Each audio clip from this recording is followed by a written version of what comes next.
Sutra Resource Law of Labor. We only own what is truly earned through labor, time, knowledge, and care. Anything we take beyond that will leave us. On an early January morning in 1848, while strolling along the riverbank, carpenter James Marshall noticed shiny yellow stones scattered on the sand. These were gold nuggets. The carpenter showed them to his employer, sawmill owner John Sutter, and a nitric acid test confirmed that what they held was high-quality gold. Sutter ordered the discovery to be kept secret from the sawmill workers, but the commercial secret couldn't be maintained for long. Thus began the story of the famous California gold rush, which lasted more than 7 years. Once news of the rich gold deposits spread, around 300,000 people arrived in California from other U.S. states and abroad. Significantly, however, this story brought no happiness to the original discoverers of California's El Dorado. Gold seekers, rushing for easy wealth, seized John Sutter's lands by force, burned down his farm, killed one of his sons, and drove the other to suicide. For 20 years, until his death, Sutter sought justice in courts, filing over 15,000 lawsuits against his oppressors but achieved nothing. Carpenter Marshall became an alcoholic and also died alone and in poverty, without enough money for even a cheap coffin. It's not about the possessions we have, but the ability to create those possessions. Richard Feynman. Such unhappy endings were typical for most prospectors caught up in the California or other 19th-century gold rushes. Even after amassing millions in the rivers, they couldn't control their passions. Saloons, brothels, casinos, the service industry knew how to drain their pockets. Writer Bret Harte, who became famous for describing the life of prospectors, recounted a man who, after selling his plot profitably, lost $500,000 in a single day at a San Francisco casino. Witnesses of the gold rush in Australia shared memories of people in local taverns lighting their pipes with 5-pound notes, equivalent to today's high-denomination bills, and paying cabbies with handfuls of gold dust. Take, for example, people who win the lottery. Statistics show that none of them ultimately manage to improve their standard of living, and most quickly squander their windfalls, returning to their broken pots. This is because they didn't earn that money. And it's fortunate if only the undeserved wealth is lost. Sometimes the attempt to take more than is deserved leads to everything being taken away, and fate strikes painfully in other areas: family, friendship, career, for the attempt to claim unearned wealth. If you talk to business people, whether Russian or foreign, whose primary professional goal is profit, you'll often hear a variation of the same principle: you can only take for personal use what you've earned yourself. Numerous stories and real-life fates show that any attempt to claim something found, like money, or to take significantly more than the market value for work will result in fate taking away the ill-gotten gains by any means. And if we suddenly win the lottery or find a treasure, it means that at that moment, the powers above have decided to redistribute finances through us. If we feel that we've received more than we deserve and have earned, we must give that surplus away, not return it, but pass it on to someone else. We were chosen for some reason to redistribute these unexpectedly gained funds and, by doing so, restore cosmic harmony in our little world, support those in need, donate to a charity or shelter, or find another way. As it's said in the book of Proverbs, one person gives freely, yet gains even more, another withholds unduly, but comes to poverty. Prov 11:24. For example, during the wild 1990s, whenever unexpected payments came my way, I would unhesitatingly donate the money I earned beyond my fair share to the scholarship fund I had established for promising students at Siberian universities. Earned money sits securely, found money sticks out. Allah has permitted trade and forbidden usury. Quran 2:275. It's no coincidence that some world religions, Islam, early Christianity, initially had a highly negative view of usury, considering it unearned, unlawful enrichment. The Quran explicitly states, Allah has permitted trade and forbidden usury, Quran 2:275. As a result, Muslims, when integrating their countries into the Western capitalist economic system, were forced to establish their own banks that operate under Sharia law. It is believed that modern Islamic banks work on a no-interest basis. According to the Quran's teachings, engaging in usury is forbidden because it is not acceptable to receive money without personal labor and the application of one's abilities. Furthermore, the default rate on loans in Islamic banks is close to zero, as Muslims believe that the burden of debt will be questioned on Judgment Day, requiring accountability before God. For this reason, devout Muslims always strive to repay their debts under any circumstances. Wealthy Muslim countries, adhering to Sharia principles, invest their oil, and other resource-based and non-resource-based revenues into social and investment programs, thereby improving the lives of their citizens and the overall business climate of their states. Ill-gotten gains come easily, but leave just as quickly. Cervantes. In Islam, the pursuit of easy money is condemned, while labor is seen as a form of worship to Allah. Say, O my people, work according to your ability. I will work, and you will know to whom the punishment will come that will disgrace him and who will face eternal punishment. Quran 39:39-40. It is believed that the primary goal of labor is to gain Allah's approval. In this case, a person's labor will be blessed and rewarded in both this world and the next. Islam commands its followers to work and earn a living by any permissible means, and for this, the Almighty has made the earth submissive to humans. He is the one who made the earth manageable for you, so traverse its slopes and eat of His provision.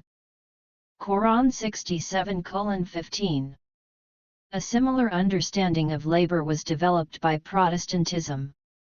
According to the theory of renowned German sociologist and economist Max Weber, a unique Protestant work ethic was one of the key historical factors that gave rise to modern capitalism. A characteristic feature of Protestant societies was conducting commerce not just for the sake of personal consumption, but also as a virtuous activity. In Protestantism, labor and profession became synonymous with a divine calling. For Luther, one of the founders of Protestantism, fulfilling one's duty within a worldly profession was seen as the highest moral task of a person's life. From Luther's point of view, the monastic way of life was not only meaningless for justification before God but also represented selfishness and cold indifference that disregarded worldly obligations. On the other hand, worldly activity was seen as an expression of Christian love for one's neighbor. Weber emphasized the asceticism of Protestant entrepreneurs, many of whom rejected ostentatious luxury and the intoxication of power, viewing wealth only as evidence of well-executed duty before God. Profitability became the measure of the usefulness of their professional activity. If God shows you a path by which you can, without harm to your soul and without wronging others, earn more than by any other way, and you reject it and choose the less profitable path, then you are obstructing one of the purposes of your calling. You are refusing to be God's steward and to accept His gifts so that you can use them for His good when He desires. You should work and grow rich, not for the pleasures of the flesh and sinful indulgences, but for God. One person gives freely, yet gains even more, another withholds unduly, but comes to poverty. Proverbs 11:24. Ill-gotten wealth will do no good. At the same time, Weber emphasized that the so-called desire for profit, the pursuit of maximum financial gain, by itself has nothing in common with proper capitalism. In contrast to Protestants, the entrepreneurs and speculators of traditional society sought to minimize their own labor efforts and preferred the simplest ways of earning, such as through monopolies or special relationships with authorities. This allowed them to profit not from their own labor or real contribution to public good but from privileged, parasitic positions. Ideally, a person's labor should be valued according to the efforts they have put in. However, in real life, we often encounter deviations from fair distribution of rewards. Sometimes a person receives benefits they did not earn. Whether it was due to their abilities or simply chance, there is a discrepancy between effort and reward. It turns out that the law of justice, or as some interpret it, the law of conservation of energy, is violated in such cases. This can be explained by the phenomenon of fluctuation. In quantum mechanics, a fluctuation is a deviation from the average value of a random variable that characterizes a system consisting of a large number of chaotically interacting particles. In physics, the term entropy is used to describe the state of disorder or chaos. Generally, the entropy of a system is conserved, so it is nearly impossible to eliminate fluctuations in complex systems. The more complex a system, the greater its entropy, and thus the transition from an equilibrium state to a non-equilibrium state becomes more likely. In a non-equilibrium state, a system experiences a local deviation from the law of conservation of energy. However, fluctuations have an interesting property: the larger they are, the shorter their lifespan. In human terms, if you win $1 million without effort, you will lose it within a year or even faster. If the sum is smaller, the process may take years, and the return to equilibrium will be slower. When we are paid for a noble deed, it is taken from us. Nicholas Chamfort. Unjust wealth turns to dust. The criterion for the reward we receive is our effort and labor. If we receive more than we deserve, and this happens quite often in our complex world, it's better to treat it as a gift from fate and be ready to give it back. Often, undeserved benefits quickly slip away from their owner because the universe is trying to return to the law of conservation. It's important to remember, the larger the unearned reward, the greater the likelihood of losing it all. If unexpected gifts of fate stay with us permanently, it might not be a random violation of the law of justice, but rather, we might justly deserve the reward. Our actions, thoughts, and attitude influence the distribution. The law of justice works not immediately or on the spot, but it does work. However, it's better not to take more than we deserve, as we may end up losing much more than we gained. Life often surpasses any scenario. There are fantastic stories of punishments for failing to follow these simple rules. Take more than your due, and you might get into a car accident and pay exactly that amount for repairs. Deceive a client, and you might break a leg and spend the same amount on medical treatment. Many people view this as inevitable payback, like at a supermarket checkout. Ill-gotten gains will not build a home. I firmly believe that all work deserves fair compensation. Franklin D. Roosevelt. For example, an inheritance is like finding a wallet on the street. From the perspective of karmic justice, it is someone else's money. Sting has said he will not leave his 6 children anything from his $300 million fortune because they didn't earn it. His logic is clear: if they receive these millions, they won't know how to handle them. Fate will take them away and punish them further. He wants his children to live their own lives rather than mourn their squandered inheritance. Similarly, billionaire Warren Buffett, eBay founder Pierre Omidyar, Microsoft's Bill Gates, director George Lucas, and composer Andrew Lloyd Webber have made similar statements. Buffett explained his harsh decision by saying, "You should leave your children enough so they can do anything, but not so much that they can do nothing. Some things in this world can only be earned through spiritual labor, and all attempts to bypass this or take shortcuts come with risks." Christianity illustrates this law best through spiritual and moral realities. The story of Simon the sorcerer offers a vivid example. When Simon saw that the Spirit was given at the laying on of the apostles' hands, he offered them money and said, "Give me also this ability so that everyone on whom I lay my hands may receive the Holy Spirit." But Peter answered, "May your money perish with you, because you thought you could buy the gift of God with money." Acts 8:17-22.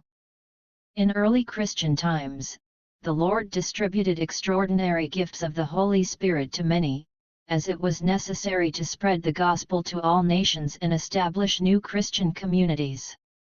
The key was that individuals met certain requirements and were in a proper state of mind, which could only be achieved through spiritual work, care for others, knowledge of spiritual realities, and long-term self-improvement. Simon's action became known as the sin of simony, for which the early Christian Church developed a punishment. Considering the sacred office obtained through money as unlawful, the rule does not consider it sufficient punishment for the simoniac to be merely deprived of his office, because in such a case only what could not lawfully belong to the guilty party would be taken away, while the crime itself would remain unpunished. Therefore, the rule prescribes a double penalty: deprivation of office and excommunication from the Church. Frugality may be considered the daughter of prudence, the sister of temperance, and the mother of liberty. Samuel Smiles. You don't get paid by the hour. You get paid for the value you bring to that hour. Jim Rohn. Buddha viewed work as an important aspect of life and believed it should be performed in accordance with Buddhist principles, calling it right livelihood. He indicated that most ways of earning a living are honest, but if they are based on fraud or greed, they cease to be so. Any work that aligns with the Buddhist path is considered right livelihood. Even better, according to Buddhists, is if your work benefits the world around you. In Judaism, productive activity is an integral part of serving the Almighty in this world. The Mishnah, the first written text containing the fundamental religious prescriptions of Orthodox Judaism, urges Jews to love work, and the Midrash, a section of the oral Torah that is part of the Jewish tradition alongside the written Torah, even asserts that laziness and idleness lead to early death. It is important to emphasize that, under Jewish law, one of the duties of parents is to provide their children with a profession. Whoever does not teach his son a profession is as if he teaches him to steal. Kiddushin 29:1.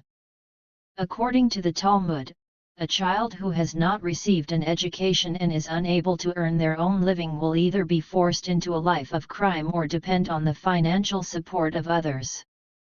Neither is welcomed by the wise. Nonetheless, from the perspective of Jewish faith, the more fortunate members of the community are required to help the less fortunate. All Jews are obligated to donate at least 10% of their earnings to charity. In fact, Judaism teaches that this 10% does not belong to the person, it is merely entrusted to them to decide which form of charity to support. Keeping everything one earns for oneself is essentially seen as robbing the poor. Unearned wealth is fleeting, but hard-earned wealth takes root. Ill-gotten gains do not enrich future generations. Everyone is familiar with the situation when we receive something for free, for example, a free gift. If we accidentally forget it at a store or lose it on the way home, we likely won't feel much regret, if any. Some of the first arguments that might come to mind are, well, it was free anyway, or I wouldn't have chosen it for myself, and so on. Let's consider another example.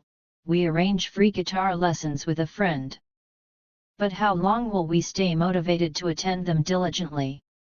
Typically, something that a person doesn't pay for is not a priority. After all, it's always easier to sacrifice a free lesson in favor of something more valuable. Moreover, a person who isn't burdened by a financial obligation feels entirely free from responsibility.